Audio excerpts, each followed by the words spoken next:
Dirty Sports Podcast. I said, welcome to the Dirty Sports Podcast with Andy Ruther and Joe Prano. Welcome to the Dirty Sports Podcast. Welcome to the Dirty Sports Podcast. I am your host, Andy Ruther, coming to you live from Cincinnati, Ohio, with my co-host from Los Angeles, California, Joey No Chill Prano. Hello, Andy. Morning. Morning. On this July 10th, 2023. That's right. Monday. Yeah, man. We're in that lull season. We got Major League Baseball All Star break. I'm wearing the Seattle Mariners hat in support of the All-Star. It's not All-Star weekend in Major League Baseball. It's All-Star weekdays, which I always prefer. I always like that. I like that the All-Star game during baseball happens during the week. Something about the summer. I remember being a kid and VHS taping the All-Star game so I could watch it when I got home from like swim meets and shit. It used to be a big deal, man. Yeah. I remember the first ever All-Star game that I forced my parents to VHS tape because I had a swim meet. And it became the first of like a few years in a row. Bo Jackson and Wade Boggs went back to back. Correct. I was just fun. I was going to bring that up. I think back to back to start the game. Might have been in the bottom of the inning, though, because I believe it was in Angels Stadium. I'm going to guess. We're talking like 89, 90? 89. I think it was 89. Yeah. I figured it was around then. Because the Reds hosted in 88. It's a very boring World Series. I believe they won. I believe the American League won like 2-1. And then was it 90 that it was at Wrigley? And that was like their year under. That was like their first year under the lights. And they were like, well, we're gonna play the All-Star game in fucking Wrigley this year because they finally have lights. It's crazy how long the Cubs held out on adding lights. Dude, it was the late 80s or the early 90s. Let's see here. They added lights. I gotta look this up. Come on, why this should be a simple lookup. When did Wrigley add lights? Yeah, 88. Yeah. And what year was the All-Star game there? August 8th, 1988. August 8th. Yeah. So I think it was 89 that was in California and 90 that was in Chicago. See how close you are on this. Let's see here. Not paying for this. Nope. Not paying for this. I mean, come on, guys. I mean, you can get lists of All-Star game sites really easily. I don't think it's behind a paywall. Yeah, well, that's what I'm doing. All right, so the Cubs hosted it. Yeah, because 88 was Cincinnati. 89 was Anaheim. Good memory. 90 was Chicago. 90 was Chicago. So 2 years in a row, made my parents VHS tape it. I remember Julio Franco with a big RBI double in that game. And I remember, because I was able to go back and rewatch it on VHS, it was the premiere of the Bo Knows. It was the first Bo Knows Bo commercial. Bo Knows football, Bo Knows baseball, Bo Knows. The one with Bo Diddley? I don't know if it was that one, but it was the first of the campaign. And it was the debut of that like cross trainer shoe. Yeah. And I was like, what the fuck? That was the best commercial I've ever seen. And I'm like rewinding it. It's a great commercial. Yeah. Yeah. So I have no I cannot tell you what I had for dinner yesterday, but I can tell you some MLB, like late 80s, early 90s MLB All Star Game highlights. That is crazy. That's nuts that you know that. I think I have this here. I think this is the Bo Knows commercial. Is this the one you're talking about? This is the one. Don't I know you? Nice shoes. This is it. You sure we haven't met before? Now, where's that Tour de France thing? Nice shoes. I knew I should have taken the right turn at Albuquerque. Have you ever been to LA? Dude, if I saw Bo Jackson in a surf lineup, I'd shit myself. This is a great commercial, man. So great. It's still great. What is he doing here? I thought this was another Bono's commercial. Has anyone seen Bo's Let's just ball? point out that Tiger Woods stole Kansas City. Bo Jackson's golf fit. Nice shoes. Seriously. Nice shoes. You ever play with Bo Diddley? Well, there you go. That's brilliant. No, he didn't play in that one, He didn't. but there is a one where he is featured. That's why I said I didn't think so. So that debuted during that All Star game. Yep. It was a huge. I remember being like, "Whoa, Bo knows everything." Just 11-year-old Joe Prano watching an All Star game on VHS, and then my parents being like, "Fuck, what just happened?" I'm like, we gotta go to the shoe store tomorrow." So I remember. So I read Bo Jackson's biography. So you figure, okay, this is what you Like said, Dick 1990. Yeah. So like I'm like 8 or 9. No, but I read like the dumbed down, Oh, okay. like a dumbed down kids. No, I read his actual one. I read his actual one because I remember as That a was kid. Bo knows Bo, right? I don't remember. I just remember they didn't want to get explicit, but when they talked about him having sex with a lot of girls, they described it as sowing his wild oats. Yeah. And as like a 3rd grade boy, I didn't understand it. I'm like, I don't know what this means. Whatever I was, 3rd or 4th grade, like sowing his wild oats. And I remember I had to ask my Just picturing Bo Jackson walking around Kauffman Stadium's outfield throwing oats around. yeah, like I had to ask a brother, like, what does this mean? They keep referencing in this Means chapter. he fucked Andy. Yeah, like he's in Bo knows college. pussy. Yeah, Bo. I thought I had a Bo Jackson. I had a Bo Jackson poster in my room. Yeah. Like people don't like again. This Did you have the Bo Jackson shoulder pads bat? no, poster? not the Wow. famous one. I had a Royals one actually. I know which one you're talking about. My brother had that one. That's the famous Nike black and white. It was the same guy who shot wings for Jordan. You know. Yeah. Again, I mean, dude, again, I know we keep saying it, but like the theme here is Nike that was a brilliant commercial. Yeah. And they add the just do it at the end. Like Bo Jackson, if you It's see just that me showing up in my parents' room with like a handgun after that and being like, I need those sneakers. Just do it. And they're That's like, what I'm okay, saying. we'll get you the fucking sneakers. I was like, I want the black and silver colorways because that's his Raider shit. Remember how big the Raiders were? Yeah. Like everybody wore Raiders gear because of Bo Jackson. It was such a cool color. But what's fascinating is you see him there and he's ripped, but like he's just like every athlete in 2023. Yeah. As far as his physique. But like back then you're like, look at how ripped this dude is. Yeah. Yeah, the All-Star game used to be huge, man.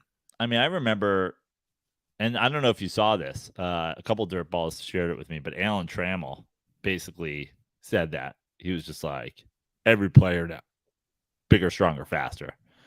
But I remember being like, there was a couple posters and pictures and whatever that were showing like how big Darryl Strawberry was back in the day, like his biceps and shit like that. You look at Darryl Strawberry hitting like now, like you go back and look at his clips from the 86 Mets, you're like, the dude looks like Kevin Durant. He looks so fucking skinny. He looks so skinny compared to guys that are playing today. Yeah, no, that makes sense. It really is insane. Your boy De La Cruz is thicker than Strawberry was back in the day. Bro. Is he the best player? Is he the most fun player to watch?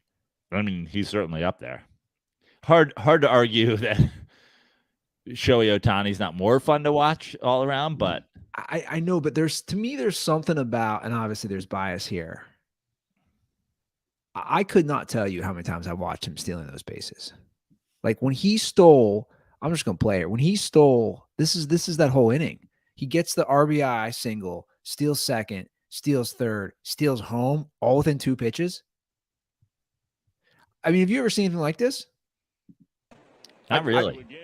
I've never seen anything like this, right? So he gets the RBI hit here, gets on. It's like guarantee he's going to steal second. Not even really close, to be honest. He's gone. Boom, not close. And I don't know what happened, why nobody was covering third base. I want you to explain to me what happens, how he steals home. I still don't get this because there's no camera angle that I've seen. I know.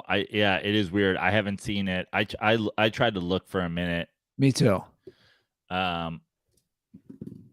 It feels like the pitcher was just doing some regular old pitcher shit with a guy on, like, you got the ball and he's fucking adjusting his hat. He goes to play with the pitch comm for half a second, something like that. You know what I mean? But like, this isn't even close. I mean, obviously the throw, goes to the right and goes to the backstop. But like, look, De La Cruz takes off his helmet. Well, you can see the pitcher's waiting for the ball there. Okay. Right? And so the ball obviously got back to the pitcher and he turned around or something. Yeah, it's crazy. It's Little League shit. That's what I'm saying. That's exactly how you describe it. It's Little League shit. The dude just stole second, third, and home. I mean, can you imagine that body and that guy in 1990? Yeah. I mean, he's a freak now. He should be at the All Star Game. What do you think about that?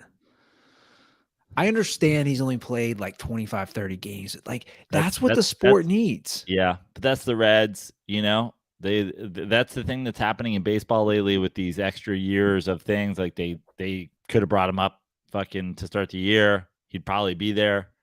But yeah, I mean, what sucks is because baseball's the way it is. If it was in the NBA, he'd be at the All-Star thing one way or the other. He'd be in the skills competition. He'd be in the whatever. But baseball is just like home run derby game, get fucked. Like unless he's going to hit off, Jenny Finch, hit a ground ball past Lance Bass playing second base in the Celebrity All-Star Game. Like he's not fucking. Well, it's funny you say that. Showcase there. I see we got a question. This I think is a good question. What would the MLB All-Star skills comp be if they had one? Should they add one? What would that be? Yeah, I don't know. I don't know what it would be. Like if I was, and I have, but like when I was coaching kids, like we would do like contests and like, elimination games and shit like that. It's just not fun to watch for a big, like, it's not fun to watch. Like, what would you do? You'd put Machado and Arenado and whoever at third base and try to hit fungos like fucking glove side and see if they can make some diving stops. Like, guys aren't going to do that. You're going to get hurt. I don't really think that there's much that you could do. What about something with the bases like there? Like we have like a some sort of base stealing or speed competition. It's not going to be fun to watch. Okay, hear me out. Home run derby. Okay. Each team, so there's 30 teams in Major League Baseball.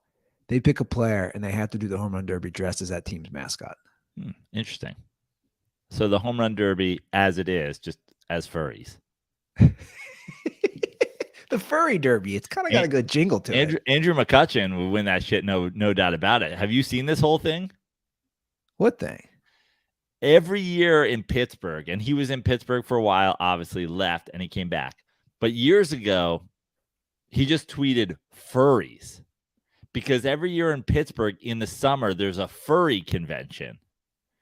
And then Somebody looked up. This is not a joke. Somebody looked up Andrew McCutchen's stats when the furry convention is in Pittsburgh, and he's hitting like his OPS is like 2,000 or something like that. Shut up. Like, yeah, Get out of here. yeah. Andrew McCutchen, just fully furry powered. Dude, I literally, no lie, into Google, I put in Andrew McCutchen. The third thing that comes up is Andrew McCutchen furries. Yeah. There's Andy, I'm starting to think, like, you used to be the king of all social media. I know you're boycotting some of them now, but are you boycotting all of them? I'm not boycotting any of them. Where you been, buddy? There's that Andrew McCutchen furries convention link. This is like this story this is like an Andy Ruther build a story. Oh, this is amazing. There's multiple YouTube videos about it. The furries host their yearly Anthrocon in Pittsburgh. I used to McCutchen do a is- joke. I don't know if I've talked about this on the show, by the way. I used to do a joke. I did it like 3 or 4 times back in the day, and it just like never worked, but feels like one of those ones that's worth bringing back. Like, how do you, my joke used to be, how do you figure out that you're a furry? Are you just at a game with your dad as a kid, and then Mariner and Moose walks by, and you just get a rock hard boner? Dude, I used to love that joke. You got to bring that joke back. Because it's weird. You're like, oh. You okay, son? It's like, who is that? Yeah, the Philly Fanatic that's the walks Phoenix by. Suns. That's the Suns gorilla. I'm feeling all sorts of ways, Dad. Yeah, you're 5 years old. You go take a picture with Mr. Met. Next thing you know, you're rock hard. You're like, maybe I'm really into this. Dude, listen to these numbers. And so this article. Your dad just walks into you jacking off to an old 80s compilation of the San Diego chicken. I'm choking my chicken to the chicken, Dad. Every time you're at a Brewers game and they do the Met or hot dog run, you have to go to the bathroom. Yeah. Hey, man, why is Steve always going to the bathroom when they put all those mascots on the field? So this article was posted this year. So obviously this is up to date. McCutchen has played in 15 games in Pittsburgh while Anthrocon, the furry convention, was in town. Listen to these numbers. During that time, he has a 419 batting average with an on-base percentage of 479 and slugging 742.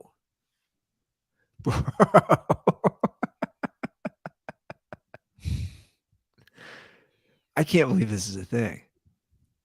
This might be one of my favorite. And he just sports tweeted, stories. like the first time he just tweeted furries. That's it. That's all he tweeted. Furries. And people were like, what the fuck? What a crazy coincidence that he just Yeah. crushes it. Now, do furries, like, I'm being serious. Dude, we've had this conversation. I swear, we've discussed furries so many different times on this show. Do they ever get out of their suits for sexual gratification, or are they just dry humping? I don't know. I don't know if it's dry humping. I also wouldn't be shocked if it was like, I mean, I think if you're a furry, like if you're full on, if you're a hardcore furry, like I wouldn't be surprised if there's holes. Like a glory hole, but for a furry. Yeah. So that you can be fur to fur, but also skin to skin.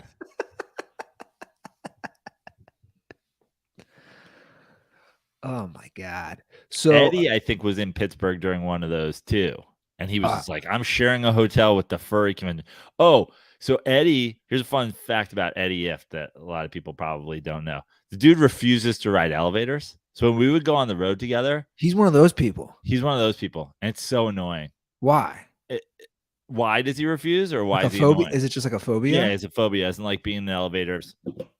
So whenever we were on the road together, he'd ask for a room on a low floor so that he could walk the stairs.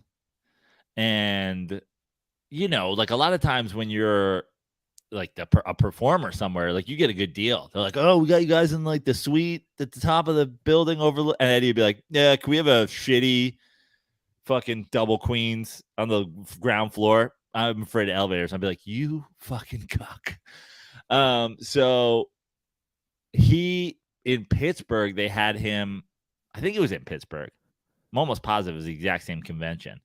But in Pittsburgh, they had him set up on some floor, and he was like, I got to be on a low floor. And they were like, okay. And they were like, we'll put you on this floor, but just FYI, it's like a furry convention on that floor.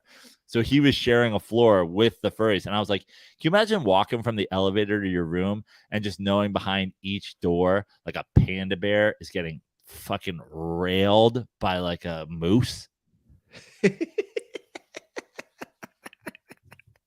That's what I'm wondering. Like, I want to know if they keep the top on and they take the bottoms off to hook up.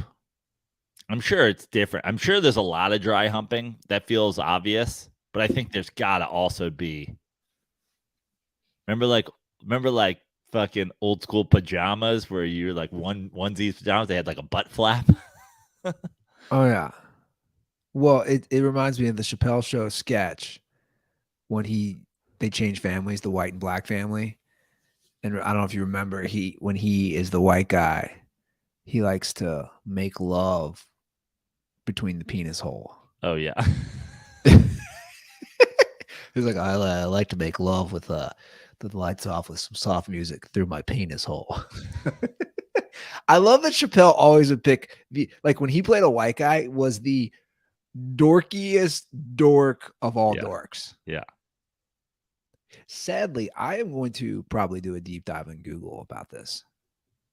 Like about furries in general. I need to know. I need to know how they hook up. Yeah. That's what I need to figure out. Who knew? Who knew this Andrew McCutchen thing? That's a great little nug, I'll tell you. So back to the original question. You don't think they could do a skills competition? I don't think that they could do a skills competition that would be entertaining really in any way. I mean, you could probably get creative and do some interesting things, but I really don't know what it looks like. Yeah.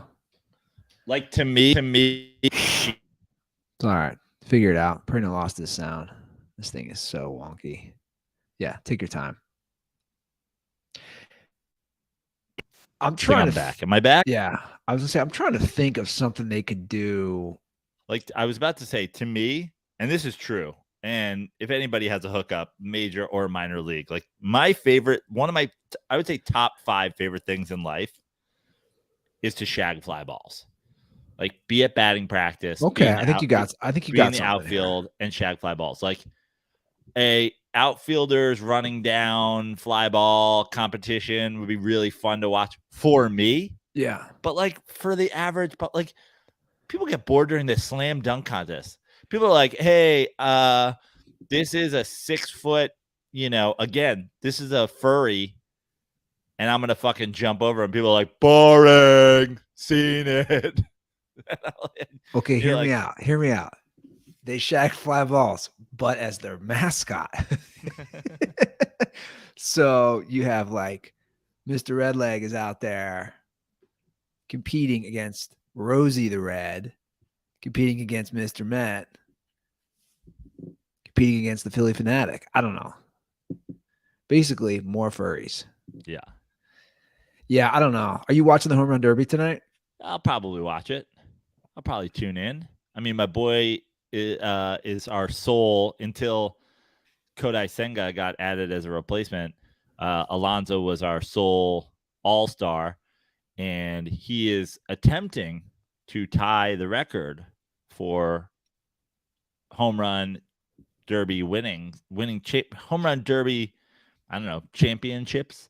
I think Griffey has 3 and Alonso going for 3.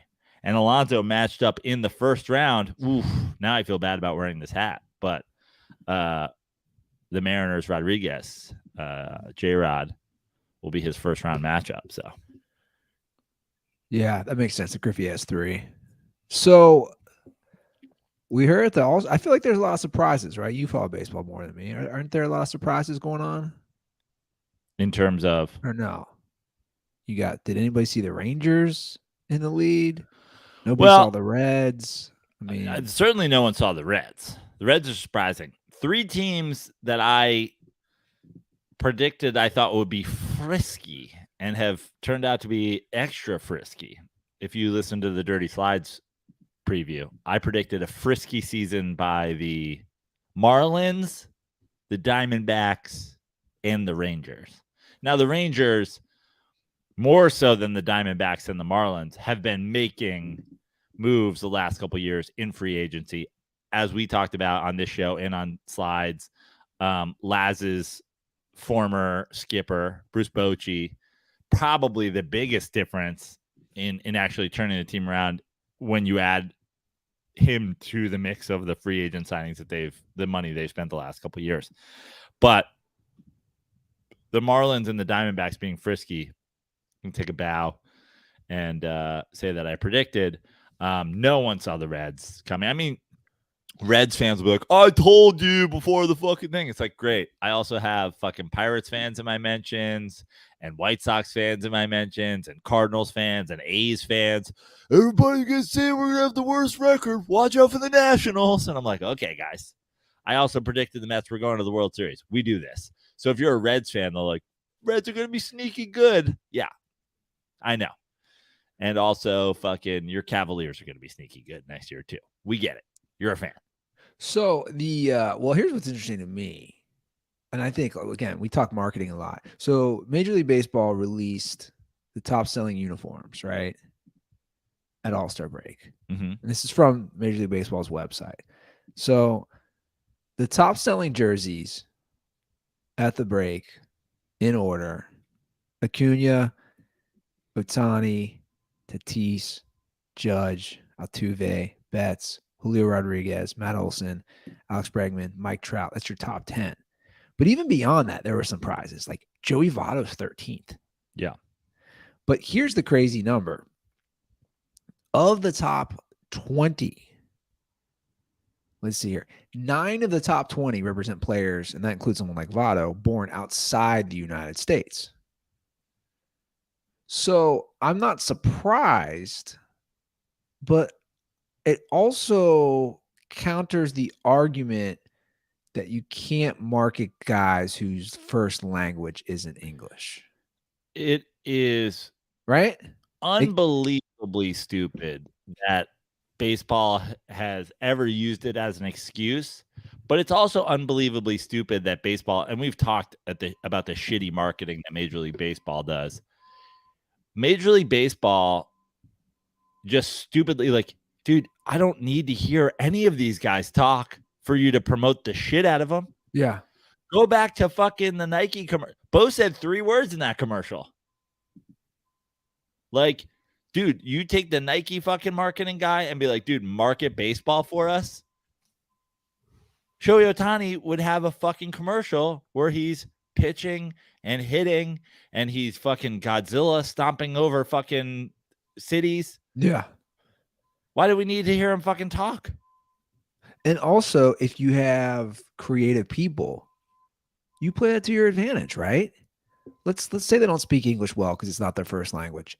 Utilize, like, how can we exploit that to make something clever, funny, creative? But they don't. I mean, Mike Trout, obviously, you know, he's not on top of this game like he was compared to his own past. But, I mean, I think it's telling, too. Like, he's 10th. He's also a South Jersey Eagles fan, so English isn't his first language either.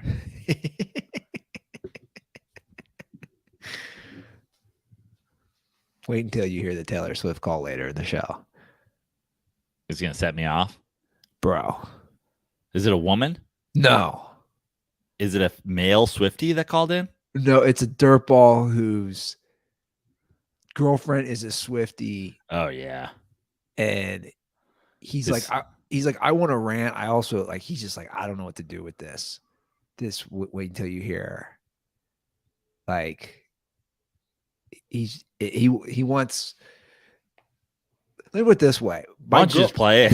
Yeah, I was gonna say my girlfriend heard the call, and she yelled out, "Do women really do that?" And she literally like popped her head off the couch and was like, "Wait, this is a thing?" Yeah, like whatever it is, and I don't even know what it is. I can assure you, it will not shock me that Swifties do it. Well, here's the call then. Hey, Andy. Hey, Joe. Pretty random here. This is Greg Feldman from Salt Lake City, Utah, here with the Mormons. So my girlfriend tonight went to a Taylor Swift party. They listened to her new, I guess, version of her album or some shit. And they're all bringing, like, drinks and food that, like, relate to a certain song or an album or some shit like that. It's super fucking weird. But I was wondering, like, what you could like compare this to for like us, like a man, like how fucking weird that is. And also I kind of wanted to hear Joe like rant about it, but yeah, thank you. And condoms are for the Iowa Hawkeyes. Thank you. Bye. Okay, so I mean, the comparison for a man It's is sports. Waco, Texas. oh, I was just gonna say it's dudes getting together and watching a game. Yeah, but come on, it's not the same. Like you get together to watch. You all go to a concert, okay? Or her new fucking concert Netflix thing comes out, and you all get together for it. But I'm not bringing like Danny Dimes Yeah, donuts to the fucking Giants game. Like it's nonsense. It's a cult, dude. It is a cult. I'm telling you, it's a fucking cult. So here's the thing. I hear that. It's I'm like fascinated by it because so you have women probably in their 20s. No, 30s, 40s. No, I know, but I'm saying like I know Greg's age. You know I'm guessing Greg, Greg's okay. age. So like Greg's probably in his like mid 20s, I'm guessing, late 20s. And it's like you got these girls going to this house, which by the way, I'm not saying it's the equivalent of us getting together and watching a game because it's not, because the difference is they're listening to an album that's already been out and they're all sitting together. And like you said, they're bringing drinks to correlate with an era. So I went down for Gold Star, right? I had, dude, the Swiftie thing. You probably didn't watch it. I tagged you to fuck with you. Did you watch any of it? I saw a clip, or you sent me something. I think you texted me something. Okay. Yeah, I saw you were there, and I saw you get the friendship bracelets. So yeah, right, Taylor Swift was just here, and the line was like insanely long just to get merchandise. So somebody at Gold Star had the idea. They like send me out, right? Hey, let's do some like Man on the street, family friendly man on the street. Andy, just pass out. We're trying to get the word out about the hamburgers. You just pass out hamburgers if they do an interview.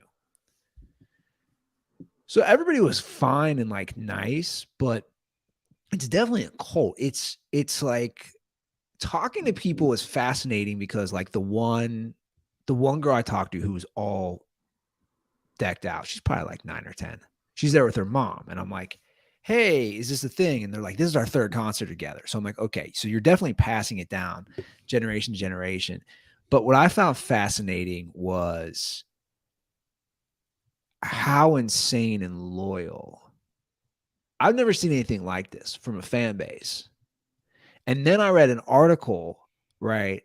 The Wall Street Journal did an article from the business side of her stuff.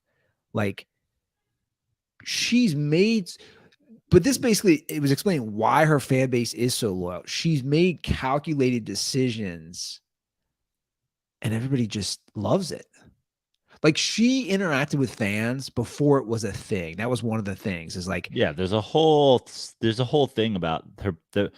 They have what is called a parasocial relationship with Taylor Swift. They think they're friends with her. Yes. And that's what it was saying. It was like Taylor Swift was interacting with people on Twitter before people were doing it. Taylor Swift was on Tumblr before people were doing it. And this has all created this vibe of everyone thinks they just know her. So like I was just asking people on the street, you know, for crossover content. I'd say, okay, try the burger. What Taylor Swift song does this remind you of? Thinking people are going to struggle. It was amazing. Like teenage girls, younger, instantly. Oh, this song reminds me of blah, blah, blah. So, or this burger, blah, blah, blah song. I think of these lyrics when I take a bite into this burger. And I'm thinking like, how do you know how to just correlate this instantly? Mental illness. You know how like there's some people who taste colors and smell numbers and shit like that? Like that's what we got going on here. If at her concert she was like, ladies and gentlemen, the concession stands are now open. Free Kool-Aid for everybody. It will kill you. We will all die here tonight. Everybody be dead. Everybody. It's a cult. But again, I know we're like spinning in circles, but I keep asking the same thing. I don't. You'll never understand it because you're not a girl. And she this is a thing where it's like she's not like, oh, I'm just like writing these songs from the heart. She's like, I'm writing songs that like I know will trigger an emotional response from people so that they will fucking die for me.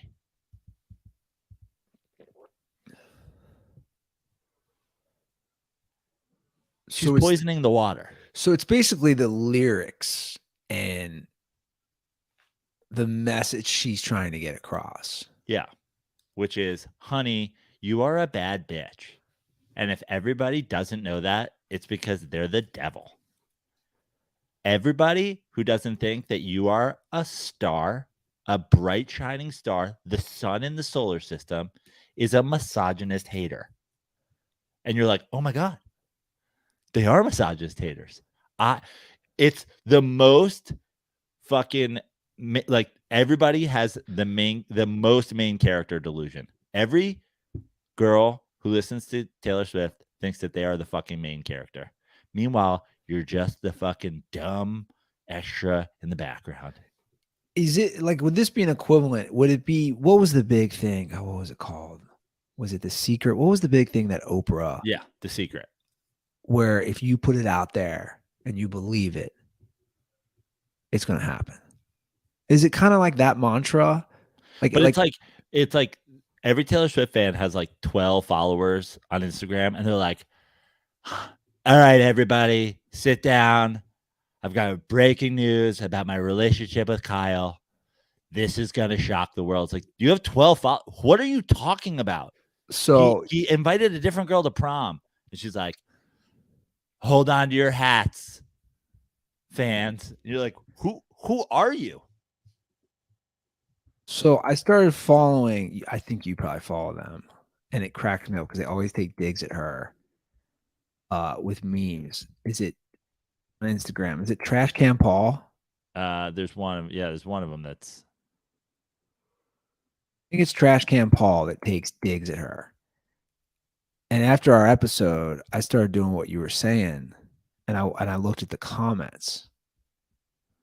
You can't dislike this person, otherwise you are a misogynist. But it's not even just that. It's like all these accounts, and then of course he connects with other accounts. Any of these like big meme accounts on Instagram that post anything anti-Taylor Swift, dude, people go nuts. It's what I find fascinating, and then we'll move on, is that like you can't make jokes. And I, as someone who likes to make jokes about everything, I don't like that. Like, you're telling me I can't make a meme? I just can't make a meme. A funny meme. Nothing's funny about it, Andy. You think it's funny because you hate women. But it's not funny. Being a misogynist is not funny. She's a queen, and you shall bow before her, or I will find you, and I will kill you. And you're like, you're 11. Well, this is a good segue to talk about Wemby and Britney Spears gate. Yeah. What the hell? Bro. It was, Ken. Did you see the video? Yeah, I got it right here. Yeah. I mean, it's why is she running after him? I think the story she told is she saw him somewhere, and then she saw him again, and she wanted to get a picture. And it's like, no one's, I guess the issue here is a couple of things. One, yeah, like he has his personal space too. Like just because you're Britney Spears doesn't mean you can run up to somebody. But I mean, look at her Especially- right here. She's trying to reach for him. Yeah. But the dude does smack her in the face. No, I don't think he does. He does. I mean, if you watch like Look, here it is. turns, They say he put his arm up, yeah. and then which then pushed her arm back into her own face. So you don't believe that? I mean, when you look at it, it looks like he goes to block her arm, Yeah. but in the follow through, smacks her in the face. Let's see.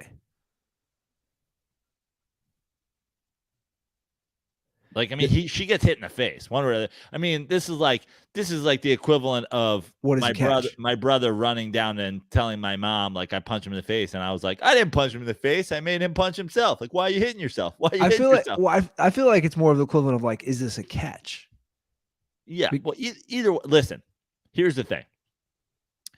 She just learned a lesson. Just because you're Britney Spears, you can't just like walk up to people. Like, you know, it's kind of like the Kesha. Remember the Kesha fucking Jerry Seinfeld thing? She's like, "Can I give you a hug?" He's like, "No." Like, you know, like not. I'm not saying that he's like a bigger star by any means than Britney Spears, but like he's a celebrity and he has security. And he's obviously going to need it probably his whole life because he's 7'5". So he's not putting on a ball cap, like fucking sneaking out to get a cup of coffee. Like if Britney Spears is out at fucking wherever, you can't just run up behind Britney Spears. Well, her also, security is going to react as well.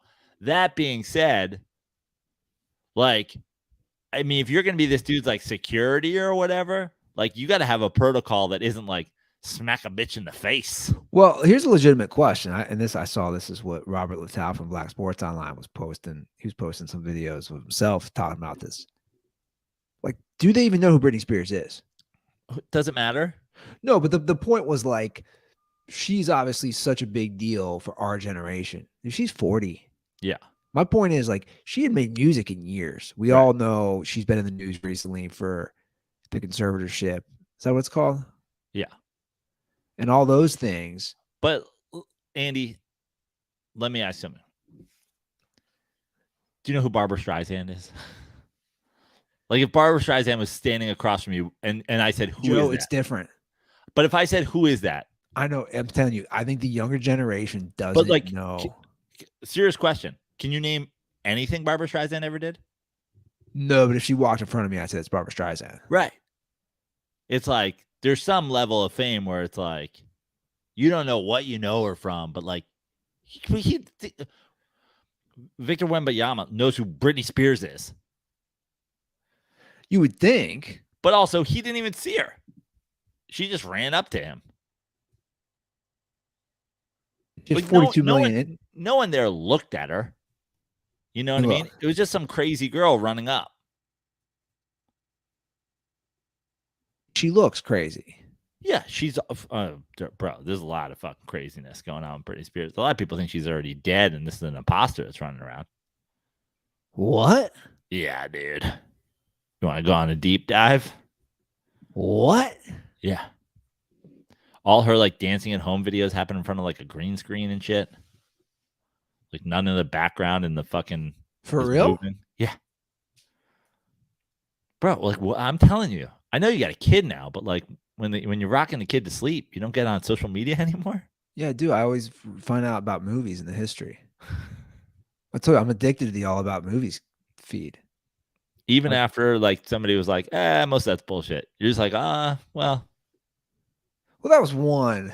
Yeah, but that was one movie where the actor was like, "Hey, I don't know if all this is true," but they also said, "I love your account." I haven't seen this, no, and which is funny because I kind of during COVID, I was like low key looking at her account a lot because I was so fascinated by the craziness. I'll send you some stuff later today. Well, my girlfriend was telling me, she's like, "Yo, man, like the whole Britney thing," because she knows she like follows this stuff. She was like, "The whole Britney thing, it's kind of been revealed since," and I'm sure Britney people would be triggered by this. Like, she probably still needed that. Like, she's so crazy, the whole conservatorship, it's like, because she's still nuts. Yeah. That- But I mean, she's not hurting herself, or as far as we Yeah, know, yeah, yeah. or like whatever. But yeah, she's clearly crazy. Well, who wouldn't be, dude? You become a child star at 12. Yeah. Like that success rate of not being, you have like a 1 in 10 chance of not being crazy when you're a child star. Right? I mean, how many child stars turn out normal? Yeah. It's few and far between. I still don't know. Like, I don't know if when she's running up there, The thing is like somebody's like, even- "Hey, it's Britney Spears. What are you doing?" yeah, but even that, like, I guess the thing is, let's say you're in Vegas and you're with your girlfriend or whatever. You're in Vegas. It's midnight. You're drunk. This fucking guy, and you just like, I want to get a picture, and you go running.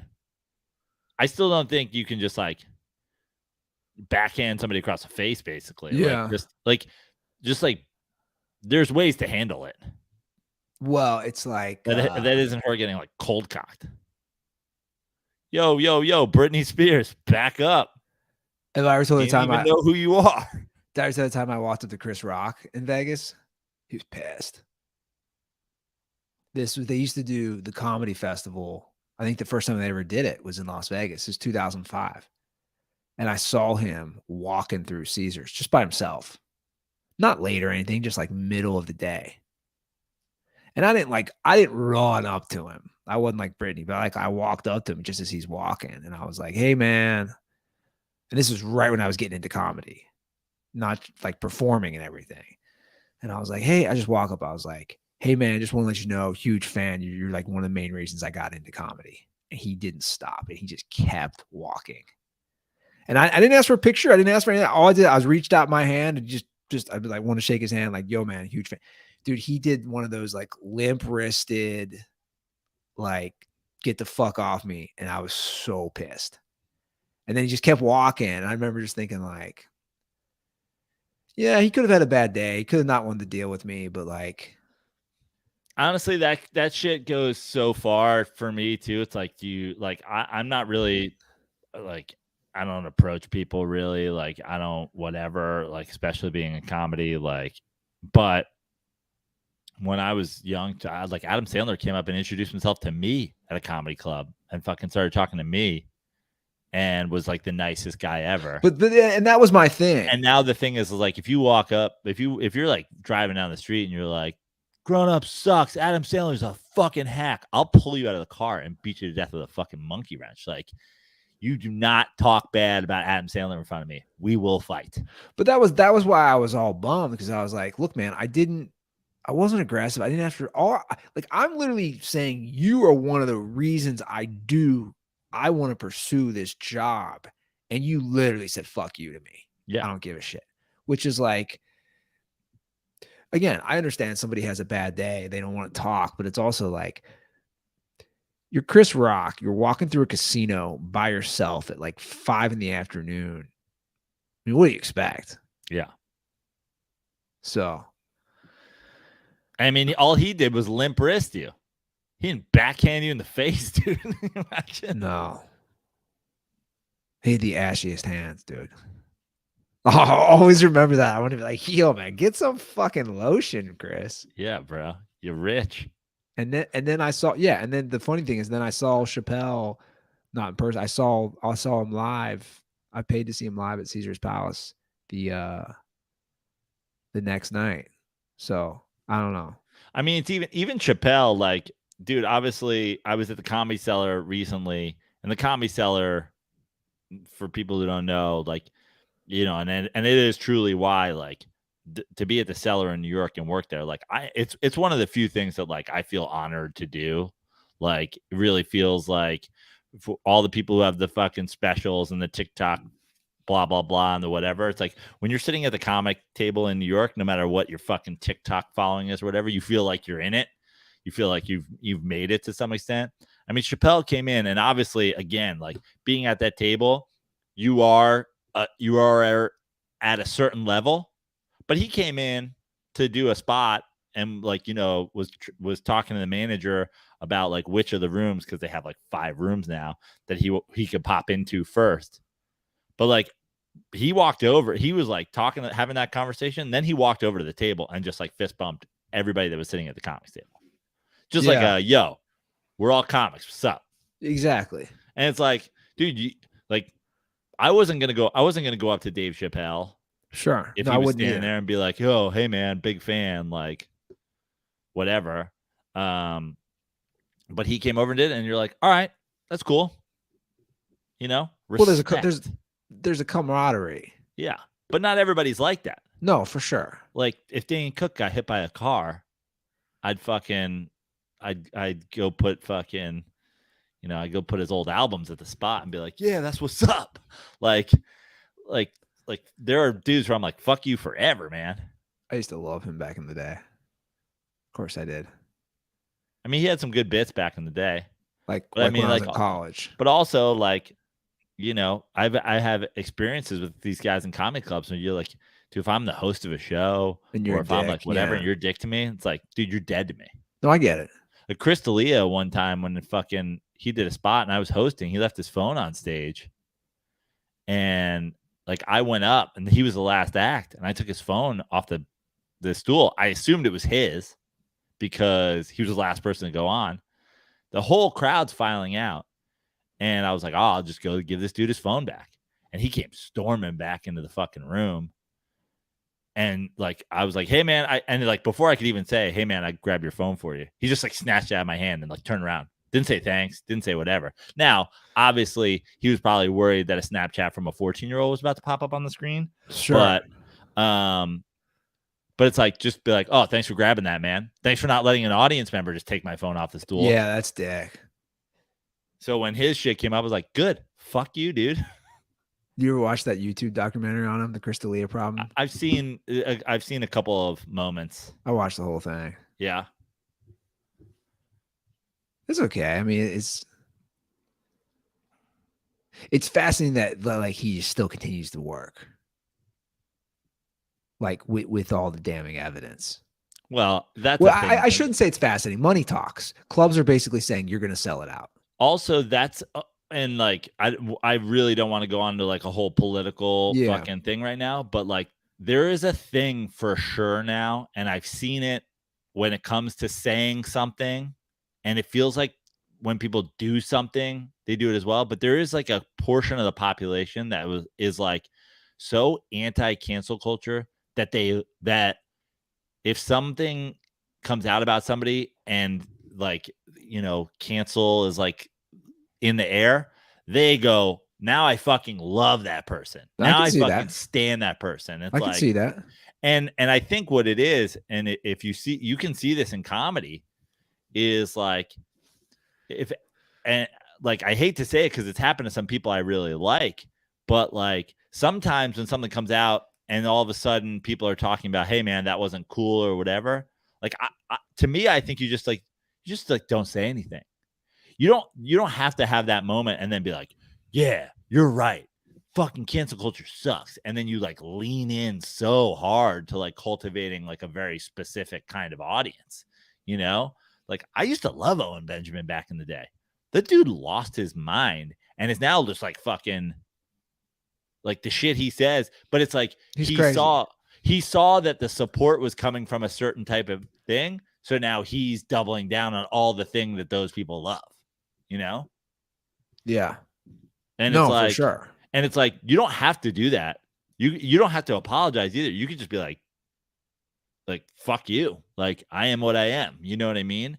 It's like, but you see these people and they like the second people start sniffing around, they'll just go full lean into the people who support them, which weirdly are always like kind of like nut jobs. Well, and then we'll move on to this NBA playing tournament. But I felt like from what I've seen from his following, you talk about Taylor Swift. I think it's very cultish too. Yeah, I'm saying he has dude. If you look at his replies ever, there's a lot of women support, man. For him, it's very cultish. But he got thrown off. Like, this is kind of what I'm saying. Like, he got thrown off Twitter at one point for like aggressively using the N-word repeatedly.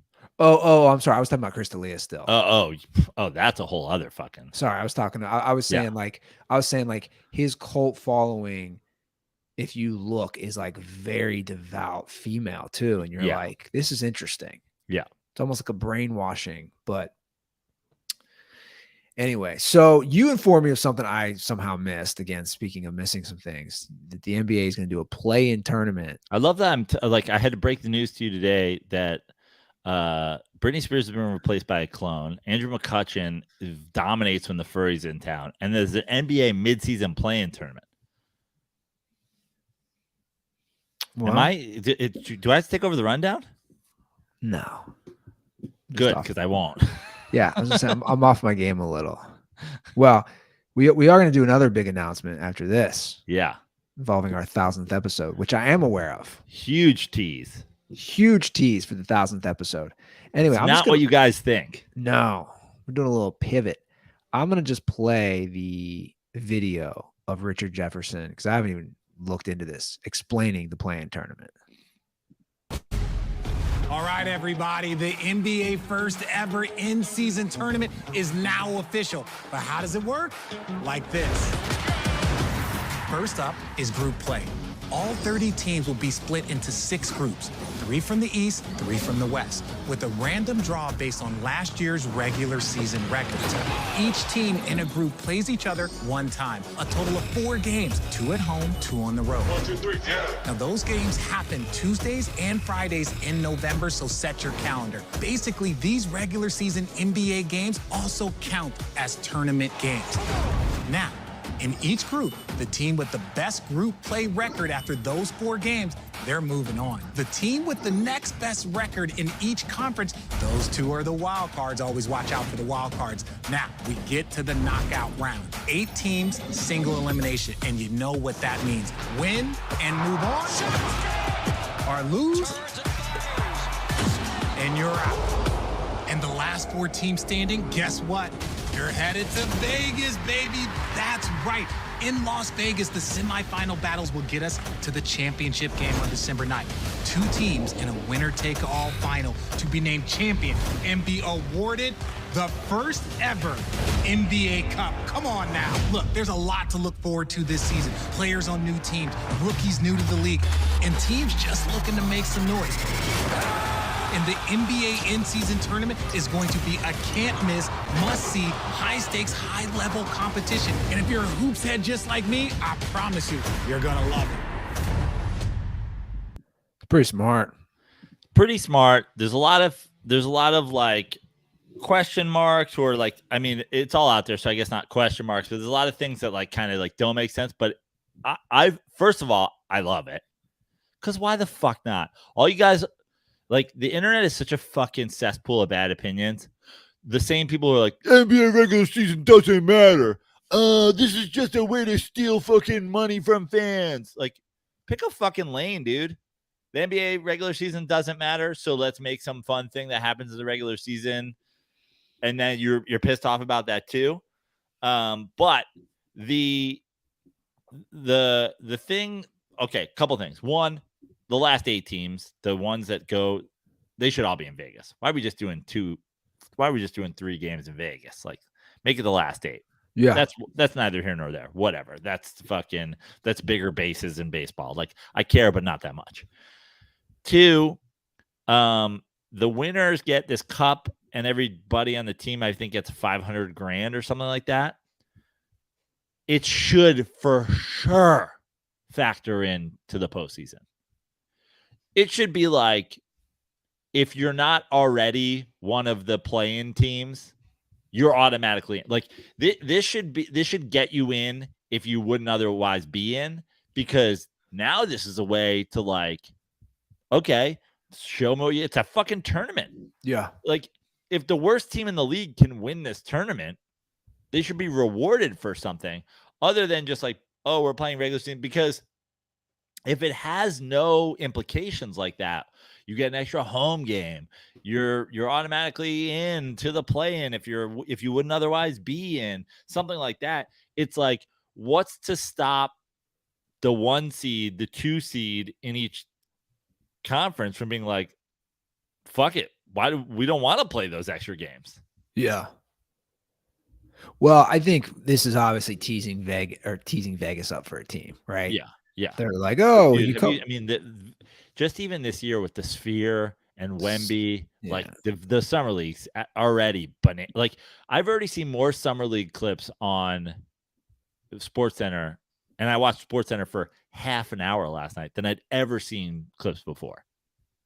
Yeah, no, they are, and everybody's talking. Obviously, Wemby had a shit first game. He played well in the second game. The point is, like, everybody's talking about it. Like you said, they're playing it in Vegas. They're teeing up a team in Vegas. Yeah, I just thought a missed opportunity for it not to be worth something, where you go, fuck, dude, in the middle of the season, like, we could just get a free pass. A free pass just to the play-in? If you weren't otherwise a playoff team. That's like, by the way, that's like 6 teams in each conference. If you weren't otherwise, you're automatically the 10 seed in your conference. Yeah. It's just that easy. Well, the tournament's gonna be pretty early too, and I get that, but like it's gonna be early in the season. Yeah. That would be my counter to what you're saying. Yeah, right? but I mean, it's only in November, right? Yeah. So it's like, imagine it's November. Imagine you're the Lakers last year, and you're in November. You start the season shit, and you're just LeBron James. Like, oh, I have to take over. I just have to give everything for a week of basketball, and I'm guaranteed I'm in the play-in. Let's fucking go.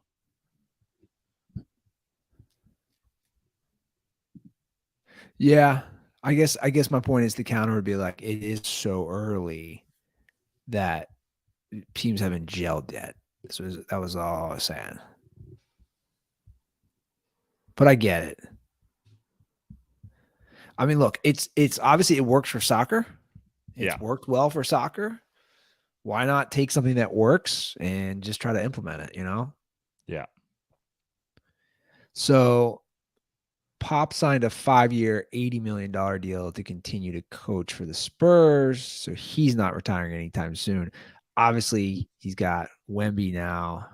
So that's motivation right there. Yeah. I stand by what I say, though, man. We'll see. I stand by. I think Spoelstra is the best coach in the NBA right now. But now Popovich has a great young player, so we'll see. Yeah, I mean, I'm still gonna lean Pop for a couple of reasons, but the number one being and Spo did a great job last year with all the undrafted guys, but like everybody talks about those Spurs teams, like everybody acts like Tim Duncan came out, and everybody knew Tim Duncan was gonna be great, but everybody acts like Tony Parker came in the league a Hall of Famer. Manu Ginobili came in the league a Hall of Famer. You're like, dude, I don't know. Those are great examples of guys. Like, I don't know if those guys are fucking anybody. Yeah. I'm sure they're great basketball players and they're contributors, no doubt about it. And I think they'd have had great careers. But I don't think those guys are who they are. Hard to say. I mean, it feels real like Russell Wilson-y, Tom Brady. You know, it's like he came into a great situation. Like when Tony Parker left, it wasn't great. Yeah. No, that's fair. I mean, that's for sure fair. And listen, I mean, Spo's getting these guys contracts and getting these guys huge minutes and moments in the NBA Finals. But like when Tyler Hero's a first ballot Hall of Famer or fucking Vincent's a first ballot Hall of Famer, then we'll fucking. I just think, I mean, the system, why, and it never fucking changed. You know, it's just like, this is how we do it. This is what we're gonna fucking do. Yeah. Here we go. No, I get it. No, I for sure get it. So we mentioned it earlier. We discussed at length what we're going to do for 1,000th episode. All the dirtballs were saying, hey, do something in Vegas. We had kind of spitballed through the episode. Maybe we'll rent a giant suite. We'll invite the dirtballs. We'll do a live taping. Vegas seemed to make a lot of sense. And then I had reached out to somebody, someplace that I had performed before, and said, hey, I want to come back and do shows. And I said, in fact, I want to come back this specific week in December because my Giants are playing in town. And they wrote me back, we would love to have you. Any chance you can do a live podcast? Maybe we can do a whole thing. And I was like, oh my God. That's like a week before our 1,000th episode would be. We are literally trying to figure out where the 1,000th. It's hard for me to say 1,000th. That's the most Andy Ruther I've ever had. 1,000th. There you go. Episode. I was like, this is a week before we'd be looking for a place to do a podcast anyway. I think that's a great idea. So I ran it by Andy, and I was like, Andy, what do you think about going to this city and doing a live podcast? I'll headline some stand-up shows. Maybe Andy will perform. Maybe Andy will host. Maybe Andy will. Wow. Come out of retirement. Who knows? Also, we'll go to a Giants game, and we'll drink and party with the Dirtballs. And honestly, in my opinion, the best party city in America, better than New York, better than Las Vegas, better than Miami, New Orleans, Louisiana. Nolens. It's on December 16th, a week before we would have recorded 1,000. Comedy House, New Orleans, 16th of December, podcast in the afternoon, 2 shows at night, Giants at Jameis on Sunday. How early does Dirtballs get there? They get there late Thursday? They get there Friday? Doesn't matter what time you get there. I can tell you one thing. The bars are open. Well, it just makes sense, guys. And I agree that you can't have a better city than New Orleans as far as the party situation. And Joe and I discussed at length. It's actually way more ideal because, guys, let's just play this out. If we're in Las Vegas and there's 20 of us or 25 or whatever, I'm just tossing out numbers, and we're all trying to go out together. You can't just sit at a craps table in the casino. Like it's from like a logistics standpoint, it's kind of a pain in the ass. And Vegas is so big and so spread out. Now you take New Orleans, we can all pub crawl together like we did in Chicago. Get on a fucking streetcar. Yeah, Streetcar named Dirtball. Yeah, so I like that. So I think it just makes more sense. Now, obviously, it's a different part of the country, but who doesn't want to go to New Orleans? And if you were going to go to Vegas, you go to New Orleans. By the way, there's a casino in New Orleans. And who doesn't like the food? The food is God. Honestly, I've talked about this before on this podcast, and I wasn't just saying this jokingly just a second ago. To me, it is the elite party town. Music, food, booze, open all night like Vegas, very walkable, very public transportation fucking thing, very central, great weather. You're not like when you're in Vegas, forget the weather, but like you can't just like go, like walking the strip is a nightmare. It's a nightmare. You got to leave someplace, go into some fucking place. Also, they're not next to each other, the casinos. Yeah, New Orleans, you take your drink. Hey, can I get this to go? Yeah, you can. Actually, you walk into other fucking things with your drink. And if you talk people watching, like Vegas has its people watching. Come on, man. Not compared to New Orleans. As far as like, you know, and also for me, and also the people, when you talk about the people, when you go to Vegas, it's all tourists. Everybody's a tourist. Like the people you're watching are tourists. In New Orleans, the locals are the best, man. We go to a music show. We go to fucking Port of Call and get burgers and tiki drinks. We go to Comedy House New Orleans, which is a great little club, perfect size for a dirtball meetup.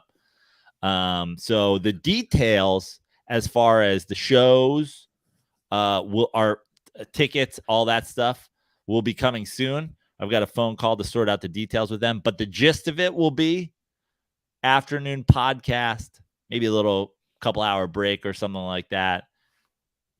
Early show, late show, and then the show hits the road. We go out.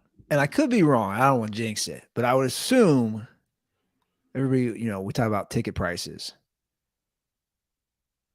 Usually they're lower within this range before and after Christmas. Yeah. Right. So like December 16th, they should be lower. And here's the deal, guys. If you have to fly, like I get it's going to be harder to bring people, but like if you're within a driving distance, grab a crew, man. Yeah. Like one who thing doesn't want to party in New Orleans? Even real quick, I was going to say, Joe, and then you can say it. Even if like you got a couple boys who don't listen to us, who doesn't want to go to New Orleans to party? Yeah, be like, come to this comedy show in New Orleans. And here's something I know for a fact. Okay, I haven't been to the Death Star yet. I haven't been in the new Vegas stadium, but I know for a fact because the Giants are there in November, and I'm going to be going to that game. Tickets for the game are insane. Vegas tickets are crazy. Dude, I sat 40 rows up in New Orleans for like $100 a couple years ago. Interesting. And that stadium was, dude, going to the, this is just, again, kind of the thing in New Orleans versus Vegas. Going to the game in Vegas would be everybody leaving some casino we're in and getting in an Uber. Dude, I rode a bike to the Superdome and parked outside. And we did a pub crawl on the way there. We stopped at this great barbecue restaurant within the shadow, within the fucking 150 yards from the stadium. Ate barbecue, got fucking smashed, went out and locked our bike up. And it was like Mardi Gras outside. People were partying outside the stadium in bars. Like this stadium is in the city.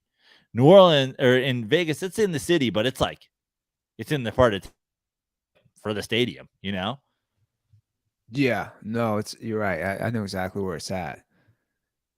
Plus, for someone like me, I mean, I've to experience. I'm not even trying to really sell anybody on the Vegas versus New Orleans thing. It's just like, to me, when they offered it, I was like, Andy, this is a no-brainer. This is a no-brainer. Yeah, we got to do this. Randy Ruther is fucking turned. Randy better be there. I mean, look at this. He's texting us. Let's Randy fucking go. Better be there. I'm 1,000% in. The city that Burrow built. The city that Burrow built. Yeah, dude. There's and let me just say this right now. I appreciate the 1,000th episode Reddit page thing we did. Let's start a new one or bump that one to the top. New Orleans 1,000. Start the thing. Get your shit in there. Obviously we'll get a head count when we start doing tickets to the podcast, to the show, whatever. But just like Randy did right now, like go to the Reddit, go to Twitter, go to Threads, go to Instagram, go to TikTok, go to wherever we have an account and just shoot us a message. Are you in? Because I have never, honestly, dude, the Chicago Dirtball meetup was exciting. The pitches were exciting. New Orleans is like my favorite city in America. Outside of maybe New York. I love New Orleans, dude. I might move there. I might move there before this. I'll be like, come in. This is a podcast in my house. Well, there you guys have it. You got 5 months. I mean, that's a good thing. So December 16th. So you have about 5 months to figure it out. Talk to your significant other. Take some time off. Yeah. But again, we're ideally looking to do the 16th, like the 16th, which is a Saturday. So you could even fly in on a Friday. For sure. I was just telling Andy, I was like, if we can get dirt balls out there, I mean, it's kind of Christmassy area time. People get time off. Like, if you get there Thursday night or super early Friday, they do this crazy good history of New Orleans drinking bike tour. You go to fucking 10 different spots and you get a drink, and they talk to you about the history of New Orleans. I was like, it was so fun. But there's a million things like that. Like, we're doing dirt ball trips to get beignets. We're doing fucking late night casino runs. We're Bourbon Street. Imagine the dirt ball. You think Bourbon Street's fucking sketchy already? Wait until there's a parade of dirt balls walking down. It's gonna be the first time ever New Orleans like, okay, this has gone too far. Flashbacks to some of the other dirt ball meetups. I'd set the over under on a dirt ball getting arrested. Are we gonna set it at 1/2 or 1.5? Oh, it's got to be 1.5. Okay. One. Randy just texted us. I'm getting arrested in New Orleans. He just texted us that right now. True. Yeah, I'm setting the over under on hosts getting arrested at 0.5. Okay, let's do it. All right. Well, there you guys have it. Reach out with any questions. We're gonna do one quick call. Speaking of a throwback, Be Indigo shouting out to us on the hotline 310-359-8365. What's up? Quick call, real quick. Hopefully I make it on the show today, but I just wanted to say, Prano's right. Like, we should definitely be Central Time in Ohio. Central is way better. And like, man, you get football earlier. Like, I don't like waiting till 1 o'clock and all that shit. Like, Central's way better. We should definitely be Central. And what else I want to say? Oh yeah, that dude that called in talking about he like the Browns and the Reds. We don't accept you, bro. You can't root for Cleveland and Cincinnati. I don't care where you from. Like, we ain't going for that. So whatever your name is, you ain't no Reds fan. Condolences for that guy. And I'll vote for you, Prano, if you make us Central. Okay, so Beat to the Indigo. I mean, the thing with the Reds Browns thing. Real quick, he DM'd us. I know. I don't remember what it said, but I remember there's He's some sort saying of where he lives. So he says, I live 2 hours and 15 minutes north of Cincinnati, and I'm 2 hours 45 minutes west of Cleveland. So he's like somewhere in between. Right. But how does that work? How do you decide? Because we were just talking about Randy Ruther. Randy Ruther, a Cavs fan, although he kind of also travels with LeBron, but Cavs fan, Bengals fan, because there's no Cincinnati NBA team. Sure. But like, there's a Cincinnati football team and a Cincinnati baseball team and a Cleveland football team and a Cleveland baseball team. So how did this happen?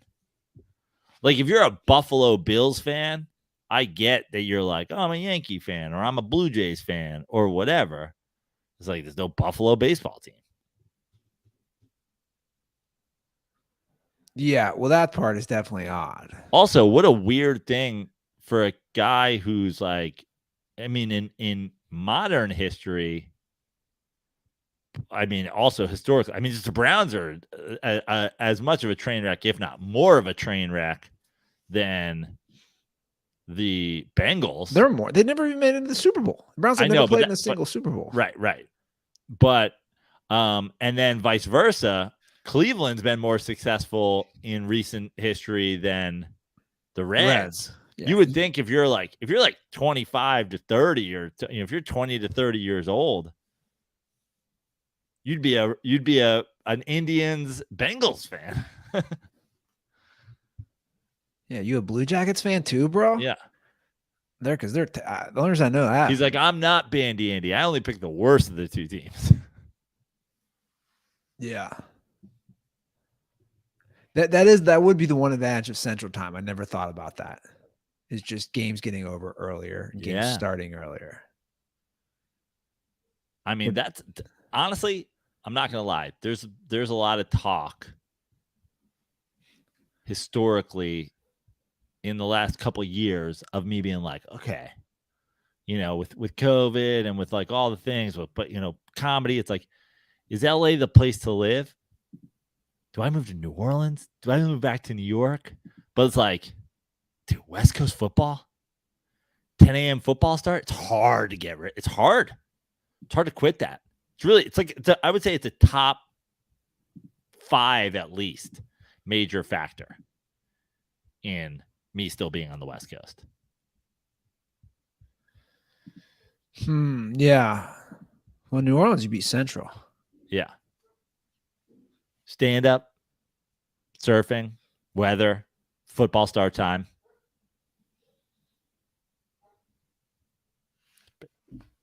Top 4. Yeah, those. Can we just talk about if Jameis is starting that game, Andy? Do you think? If Jameis is starting by December, what a bonanza that would be.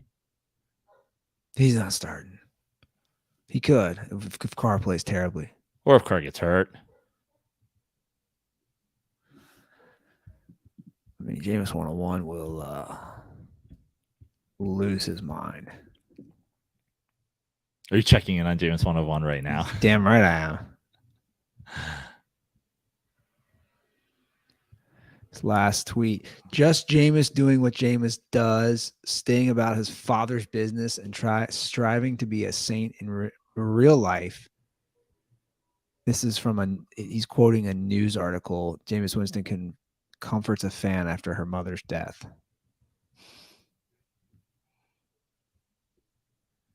And then the post underneath that is a pro LeBron James post.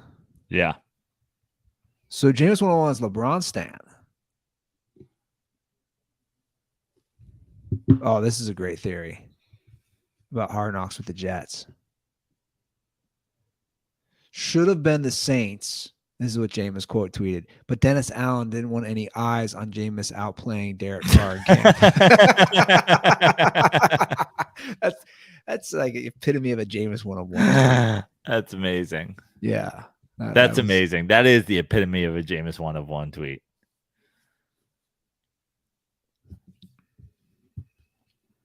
What if we met Jameis 101? What if he was at the game? Yeah, he won't be because he lives in Tampa, Florida. That's right. I know exactly where you live, Ethan. That hasn't changed. All right, give us a ring, 310-359-8365. That is a hotline. We are on all socials. That's right. TikTok, Instagram, Threads, Twitter, all at The Dirty Sports. I'm not saying Threads is better. I'm just saying I just checked, and at Jameis 101 isn't there yet.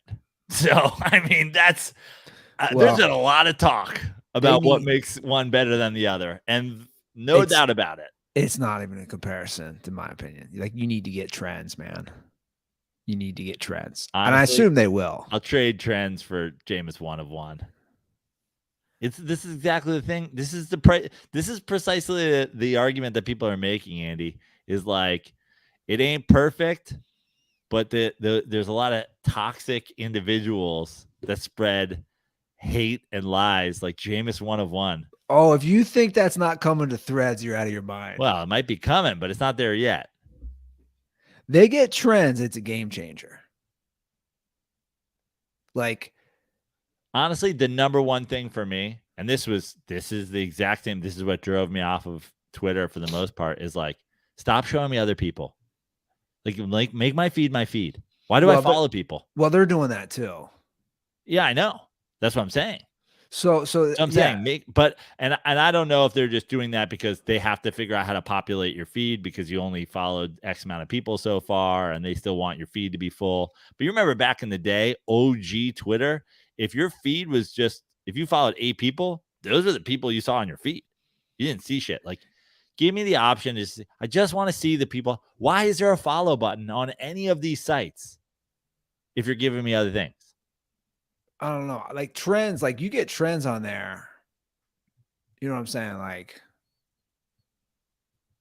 I've been really leaning into the Wendy's feed. It's so funny. I recommend everybody follow that, man. It makes me laugh. Like, those fuckers know what they're doing over at Wendy's. Is that a case study for how Gold Star's Twitter will be run? Maybe. Is Gold Star on Threads? Yep. There we go. I don't want to bore people. I have done so much studying of Wendy's in the last month on all their socials. They're brilliant, like brilliant. That's how you should run a company social media feed. And I don't know if you know how much they're interacting and messaging at Zuckerberg on Threads. Like everything they're doing is funny. Yeah. And it's smart. And it's just very well executed. I have reposted one thing on Threads. Everything else is my own content. I've reposted one thing. And this again, like I said about Jameis 1 of 1 and all the other fucking lying propaganda fucking accounts will probably move over there at some point. But this was my one repost, and I think it tells you everything about like the current sort of utopia-ish state. Kelly Ryan, who's a comedian, threaded, the second the Taylor Swift fans show up, this is done. I was like, yep, 100%. Well, they will. They will. They will. They'll show up. Jameis 1 of 1 will show up. They'll all show up. Yeah, I mean, look, everybody joins. I mean, it took me long enough. I'm on TikTok now. Yeah. So you can message me at Joe Prano on everything, Andy Ruther at Andy Ruther on everything, us at The Dirty Sports on everything, and let us know. You coming to New Orleans? Let us know. You coming to see me in Atlantic City, August 4th and 5th at Atlantic City Comedy Club inside the Claridge. Coming to see me in Colorado the week of August 13th to the 20th. Boulder, Denver, Steamboat Springs. Let us know. Love to see you at all these places. Yeah, let's turn up there, balls. Let's get turned. Let's turn up. Let's turn out. Let's make it happen. Easiest commute ever for A. Millie. Oh yeah. Oh dude yeah. Showed up in Cincinnati. December 16th. Mark it down. All right, guys, that's our show. Thanks for sticking with us. We'll be back on Thursday. Have a great start to your week. And as always, stay dirty.